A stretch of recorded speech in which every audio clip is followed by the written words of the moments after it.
السلام علیکم. آج کا ولاگ اور سردی کے اس عالم میں میں ہوں آپ کا ہوسٹ آفتاب اقبال. خواتین و حضرات, آج بولنے میں بھی دقت ہوگی اور سردی کے سبب بیٹھنے میں بھی, لیکن چونکہ ولاگ ضروری تھا, آج کی گفتگو اس لیے ضروری ہے کہ 2-3 ٹاپکس انتہائی اہمیت کے حامل ہیں. بظاہر وہ عام سے ہیں, لیکن میرے ویورز کے لیے بعض چیزوں کا جاننا ضروری ہے. سب سے پہلے مارشل لاء, اس کے بعد خان کی اسٹریٹجی, اور تیسرا پی ٹی آئی کی مفلوق الحال قیادت اور اس کا مستقبل. مارشل لاء کے حوالے سے ایک سے زائد مرتبہ گزشتہ 24 گھنٹوں میں کہا گیا ہے کہ جنرل صاحب کی یہ مہربانی ہے کہ انہوں نے مارشل لاء نہیں لگایا.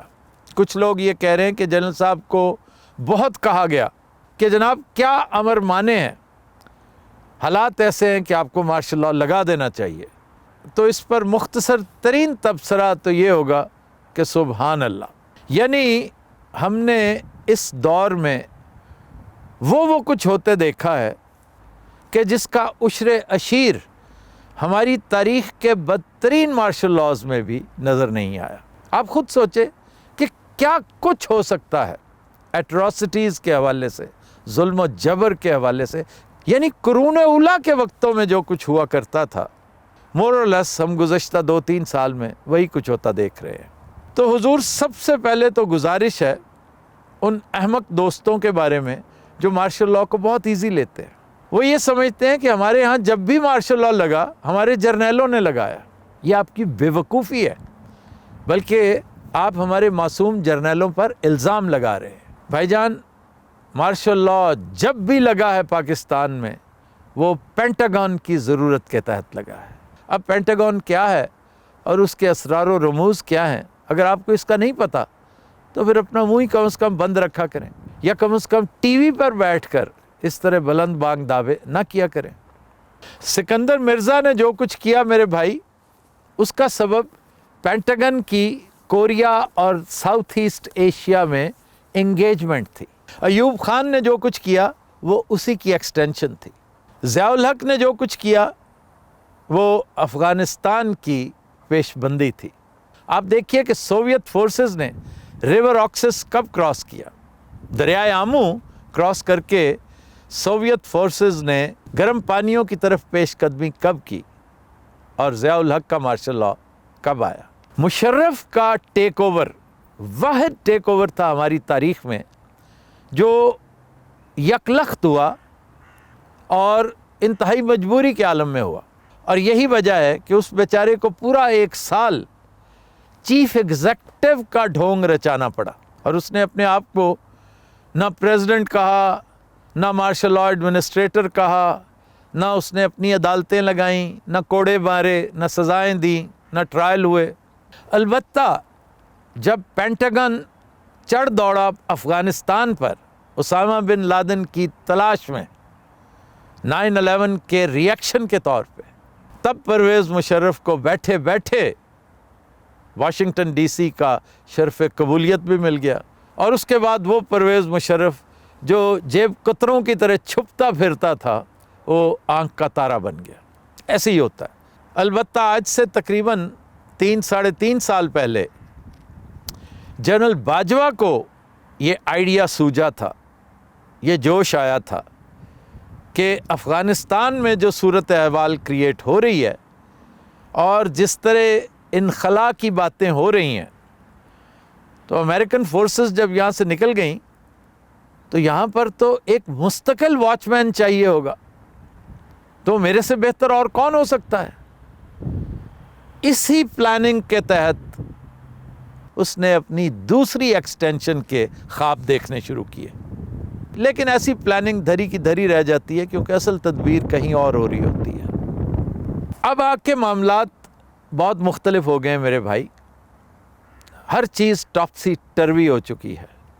وائٹ ہاؤس میں بسنے والی وہ بوڑھی بدروح اب جا چکی ہے.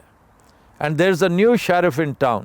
ارد گرد دیکھیں کہ اس نے آ کر کشتوں کے پشتے لگا دیے ہیں. کافی دن پہلے ہم تک خبر پہنچ چکی تھی کہ پاکستان سے کچھ زعماء